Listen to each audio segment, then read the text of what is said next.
Okay, let's jump back in. So we have a choice with what we will do for the rest of the class. And we'll take a vote to see which you want to do. Do you want to do the writing where you're taking a voice message tonight or on Tuesday? Tuesday, most of you are tired. Tuesday is better. Okay, that's fine. So then on Tuesday, we'll do the reading and then taking the voice message. The voice message should take 10 minutes max, because I just read through it twice. The reading will take 30 or 40 minutes. Okay. Okay, that's decided. So what I'm going to do is, we're going to do a two-step activity with reading, but it's about finances, because I want to talk about what finances and what people are doing in Canada, and then some comments of what we should or shouldn't be doing. So I'm going to start by giving you a handout about a news article I read recently. After we've done some exercises with this, with skimming and scanning and understanding it, then I'm going to give you a second handout where there'll be some group discussion and there'll be some conversation, and then I'll give some advice and information. So with this handout, just take a copy and pass it on to the others who are close to you, please.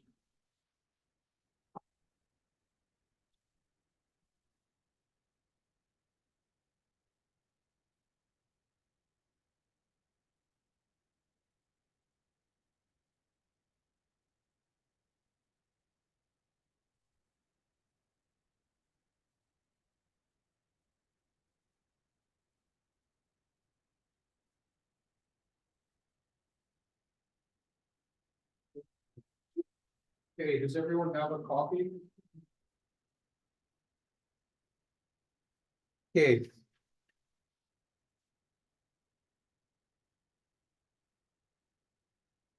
If you remember, for those of you who are new, that you won't remember this, but if you've been in my class in November, we talked about when you have lots of information, how do you skim and scan, or how do you look for the numbers and names quickly?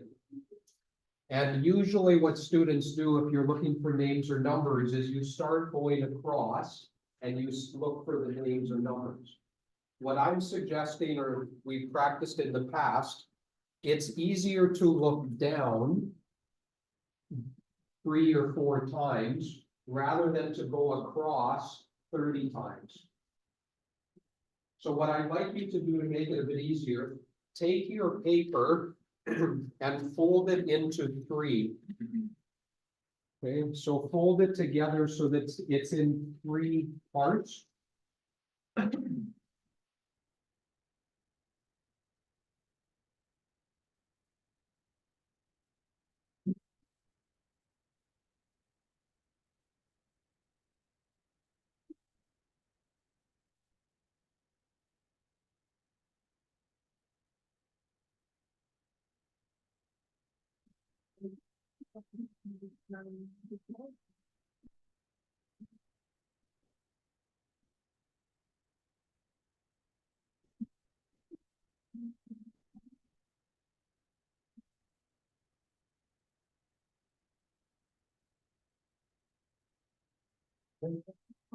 And when you're looking for the easier questions, which are detail questions, that's usually dealing with names and numbers. So with your paper in 3 parts, what I'd like you to do is take your pen or pencil. I want you to go down the columns that you have. And I want you to circle the names of people or places that you find. And then I want you to underline the time or numbers, dates, anything that has a number on it. Okay? And usually during an exam, when you have a lot of information, it's a little bit challenging to find the right details. So this will help train your eyes to be a little bit faster to find numbers or names. Okay, so I'll give you about a minute, because this is going quickly. but just go down and circle the names of people or places, and then underline all of the numbers that you find in this article. Okay, so do that first. Don't worry about comprehending. You're not trying to understand. You're just looking for people's names and looking for numbers. Yeah. What underline or what circle? Uh-huh, okay. So names of people and places you're circling, numbers like time, date, year, percentage, those you're going to underline. Okay, so go ahead and do that as fast as you can. And then we will talk about what this is, what the article is.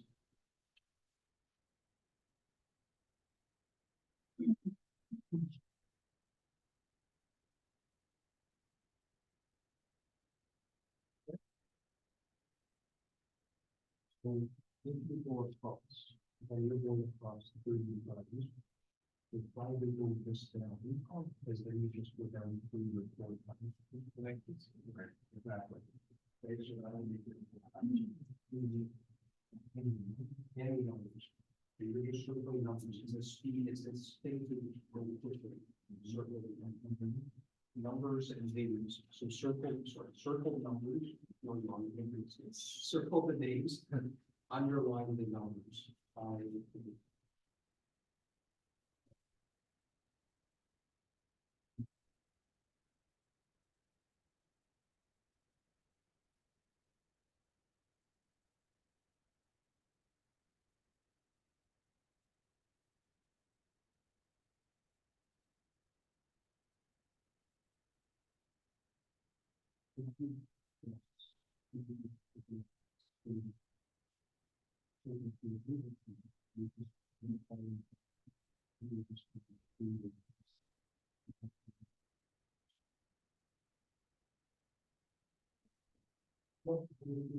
Yeah.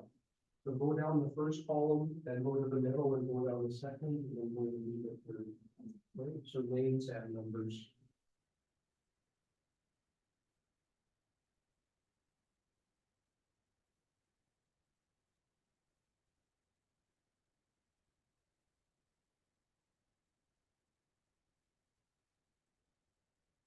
And once you've done the first column, then go to the second column and the third column.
Okay, once you have found and underlined numbers and circled the names, then I want you to take a couple of minutes to look for these questions.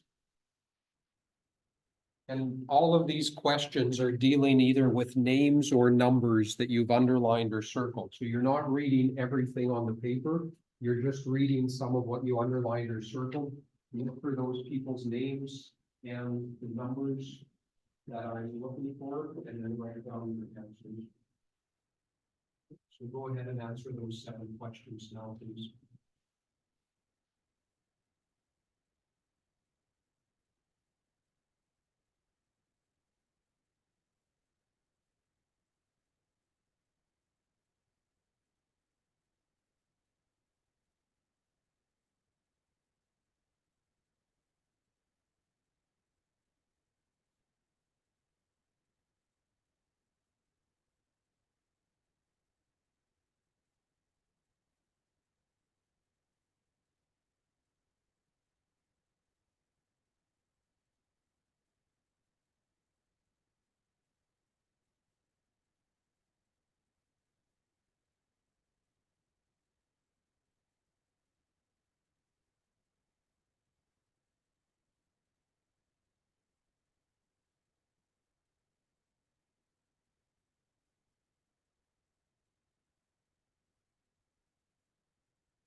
Some of you are finished, some of you are finishing up. If you're finished, just check with the person sitting next to you, see if they agree or disagree with your answers.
Okay, are most of you finished? Okay, so I've put in the answers for a couple of these. How many Canadians feel unsure if they can retire? Okay. 35% say they can afford to do so, but what percentage feel unsure? Okay, so yeah, in the middle of the first paragraph, it says 1 in 4. Okay. So 35% say they can retire, 39% say they're not in a financial position, and 1 in 4 are unsure. If I put 1 in 4 into a percentage, what percentage is that? Okay, yeah. So I know it's not a math class, but being able to convert words or percentages or fractions. Okay, so who's Keith Neiman? Or Newman? So that's in the section towards the end of the first. Okay, so yeah, one of the authors of the study and executive director of the Environics. So executive director is like a CEO in a nonprofit. Did the sample include people 80 years old and older? Yes, no? Okay, yeah. Because halfway down in the page, we had the word 80. Okay, where does Natalia, I'm not going to say her last name. Where does Natalia work? National Institute of Aging. How many years is this project? Okay, yeah, so it's not just one-time survey, but they're following people. When will the authors be able to tell if these numbers are consistent?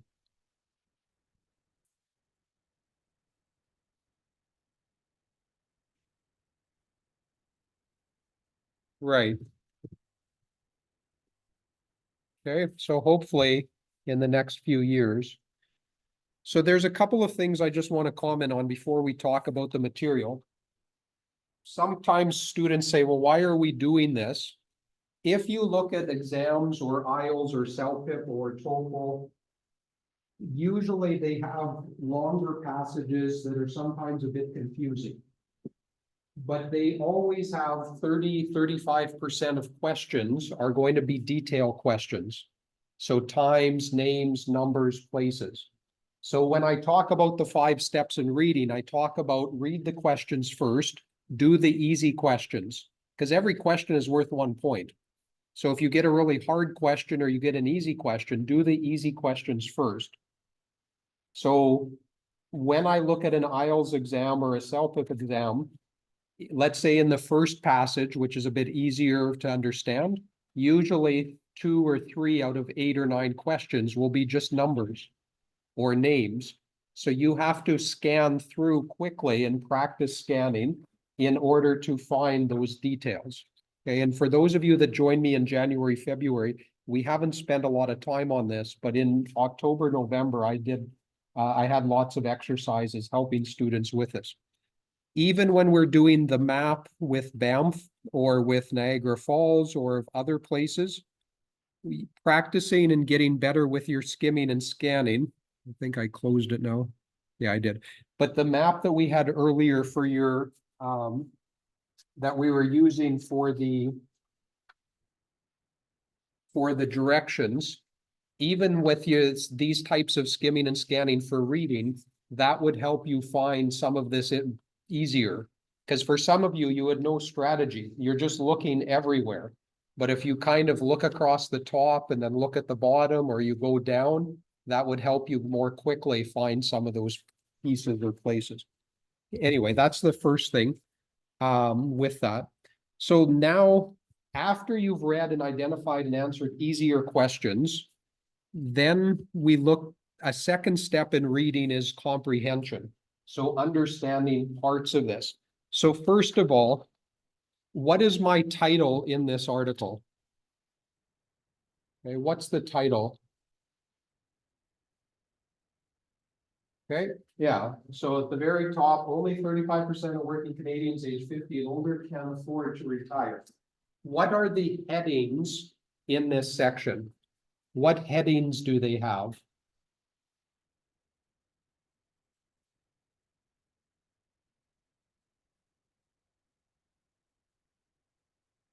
Okay, what are the what are the three headings that they give us?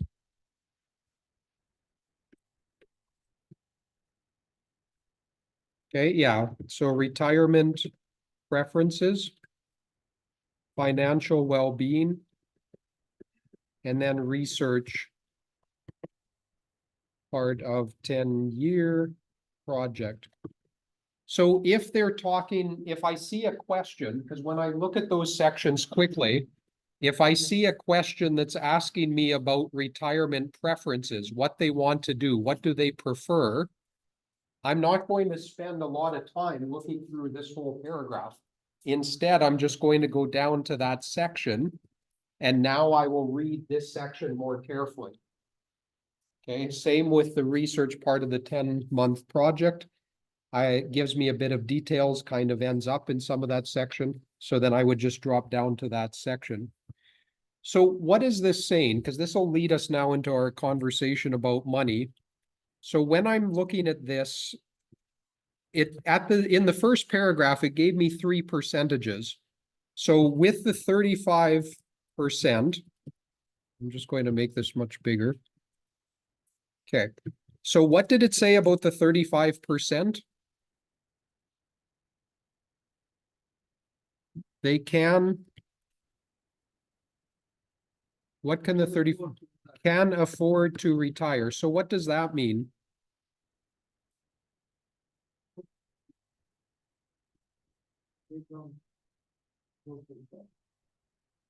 Okay, so age 50 and older can afford to retire. So that means if they're 52 or 55 or 60 and they want to retire when they're 65, they already have enough money so that they can retire. Okay, so they can afford to retire. They have savings or investments to retire. Okay, what did it say about 25%, 1 in 4? How do they feel? Okay. Okay, so they feel unsure. So they don't know. Maybe they can retire at 65, maybe they can't. And then what did 39% say?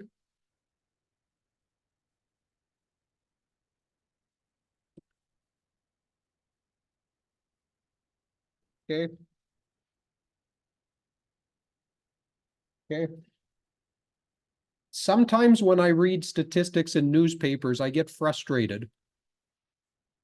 Because when you look at this, you're like, oh, that's not bad. Right?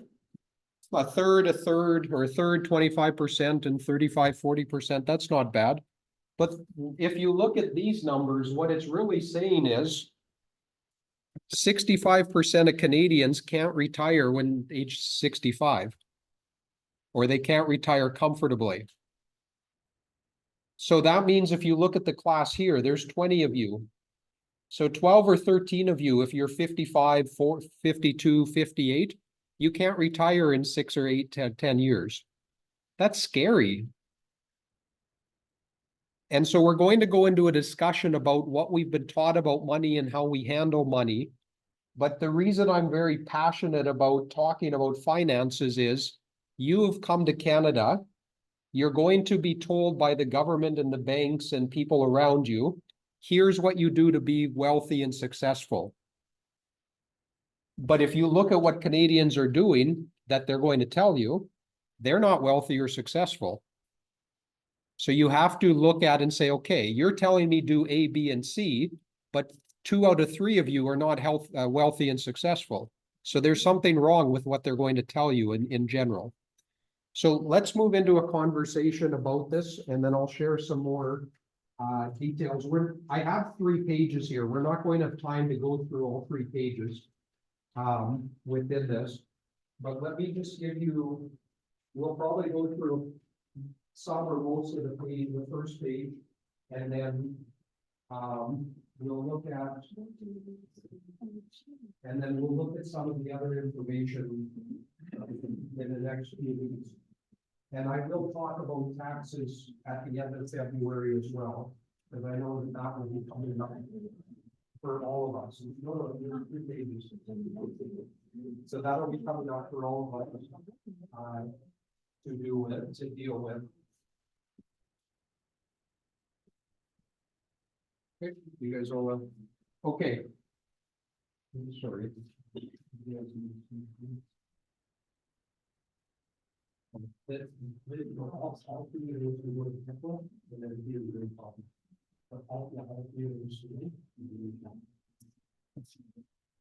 Okay, so Exini and Anna, I'm going to have you come over and join with these gentlemen. Alex, I'm going to have you come and join with Tekla, Fatima, and Alex up here. And then.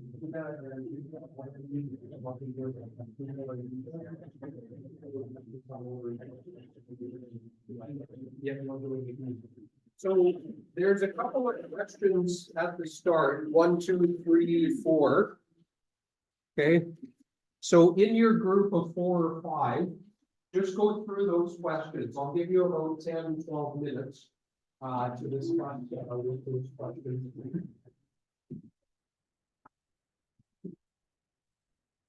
So they're going to come up and do it. For you, and then we'll use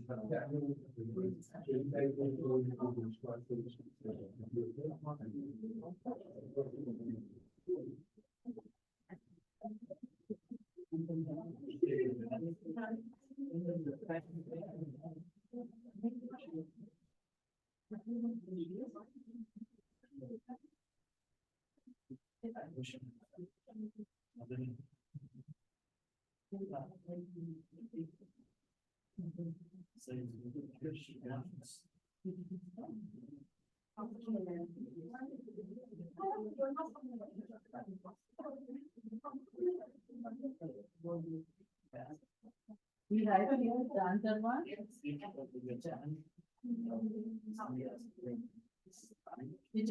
Yeah. We write the Well, answer here. start with, yeah, but in discussion, start with question 1, talk about who handled money, who paid the bills, what did your parents teach you about money? Okay, so start in that and then go to that section.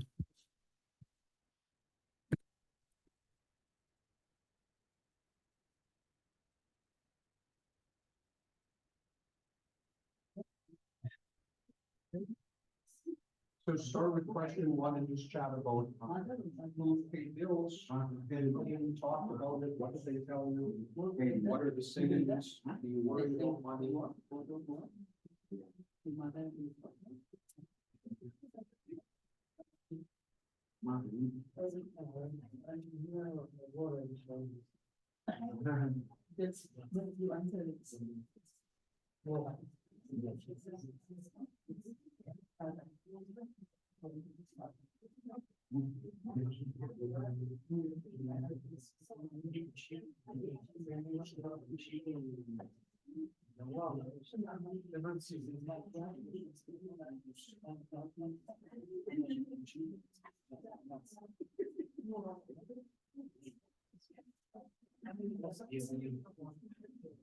you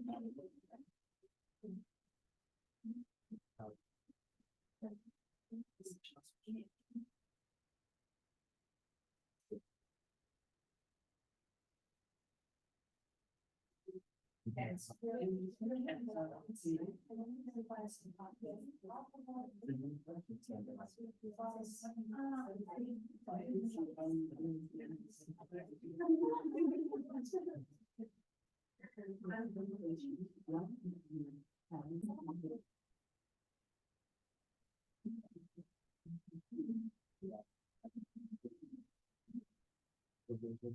Okay, let's talk just about the first couple of questions. Who usually handled money or paid the bills in your family? For how many of you was it your mother? Okay, how many of you was it your father? Okay, and how many of you don't know?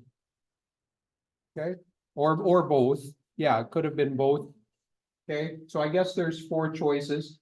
When I was growing up, neither of my parents talked about money. I have no idea. They never discussed it except if they were arguing about something that one of them had bought. But they never talked about how to use money or how to handle money. So which kind of answers question two, but what did your parents or your family, uncles and aunts, others around you, what did they teach you about money? Save it? Yeah. Okay. Okay. So save it, invest it. Anything else? Okay, so spend smartly. Like be wise is how you spend it.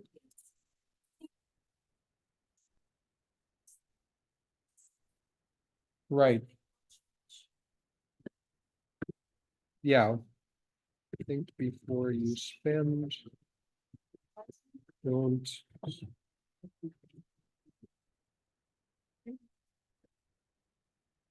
Yeah, so there's different ways we could say it, but basically don't just go out and buy what others. We have a saying in English, keeping up with the Joneses. The Joneses is not a real family, it's a fictitious family, but it means, oh, my neighbor's got a new car, I need a different car. Oh, they got some furniture, oh, my furniture, it looks terrible, I need, so you're always trying to keep up with appearances, what you're buying, or you want to look good, but then you don't have a lot of money. And you'll see that often, especially nowadays with social media on TikTok or on Instagram. You see these people in front of fancy cars. Oh, do you want to get this Lamborghini? Here's how to do it with social media marketing, or just try this formula, or invest in the stock, or invest in Bitcoin, and then you'll get lots of money like me, is what those ads usually say. Okay. So let's look at some of these sayings. So, and like I said in some of the groups, these are idioms, meaning these are common sayings in English. If you don't know them, then it's hard to try to guess. But we would say a penny saved is a penny earned. So it goes back to what some of you were taught. You should save money. Cash is king. So if you always have some cash around, that's helpful. Money doesn't grow on trees. That was what some people, so kids sometimes ask their parents, Daddy, I want this toy. Mommy, I want to get this dress. Oh, money doesn't grow on trees. We have no money for that. Okay. Or it's difficult to get money. What about this phrase? Go to blank, get a good education, work hard, have a good. Okay. So go to school. Sorry, let me just change the font. Okay. So go to school, get a good education, work hard at a job your whole life, and then have a good, okay, so retirement. Okay. But what did we just look at in that document I showed you guys? 35% say they could retire, 66% say they can't. But they've been following this formula because this is what we've talked about for 40 or 50 years. So let me just ask you this last question, and then I'll let you look at some of the rest of this over the weekend. How many of you worry about money? Okay, like getting money, having enough money, you have kids that you have to spend stuff for. Okay, some of you are a bit worried about it. Okay. So usually when I'm talking to people like in families or individuals, like for example, well, let me back up. From 2007 to 2012, I worked with a company to help people get out of debt. And the reason I started working with that company is because I was almost bankrupt. I didn't know how to handle money because I wasn't taught how to handle money when I was younger. So I had credit cards. I would get a credit card and it'd say, oh, transfer is zero balance. And then you have 6 months, you don't have to pay any interest. And I kept moving money around. But after a few years, I couldn't make the payments on everything. So I was almost bankrupt. And so when I would sit down with people, the first thing that you have to understand is where is your money going? Most people don't know. 2 weeks ago on a Friday, a lady she had sent me an email a month, 2 weeks before, but in 2019, so 5 years ago, I gave a talk about money to teachers. She remembered my name. So a month ago, she sent me an email and she said, Mr. Trevor, I heard you in 2019. I'm ready to retire this June, but I don't think I have enough money to stop working. She's in this category of the 66%. So I said, okay, let's sit down for an hour. Let's talk about. So the first question I asked, where are you spending your money? She doesn't know. She knows approximately, well, we have this on the credit card and we have this much in our mortgage. But day by day, month by month, she has no idea how much they're spending on food, how much they spend on insurance. So I sent out a budget to everyone maybe 2 weeks ago in the email. I'll send it out again. But I would encourage you to look at a budget and fill out the form. Because the first thing that you need to understand is how much money do you is coming in your month, and then where are you spending it? The nice thing with this PDF is when you put in the amounts here, it automatically calculates it. So you don't have to manually print it out. Just put in the months. How much are you paying for rent, utilities, mortgage, groceries, restaurants, etc. So there's 2 pages of different possible categories, and then it will calculate how much that you have either extra or that you don't have at the end of the month. So that would be step 1 that you should look at doing. And then if you have any, well, you don't have to answer this because we're in a class, but if you want to answer it, you can. How many of you have credit card debt?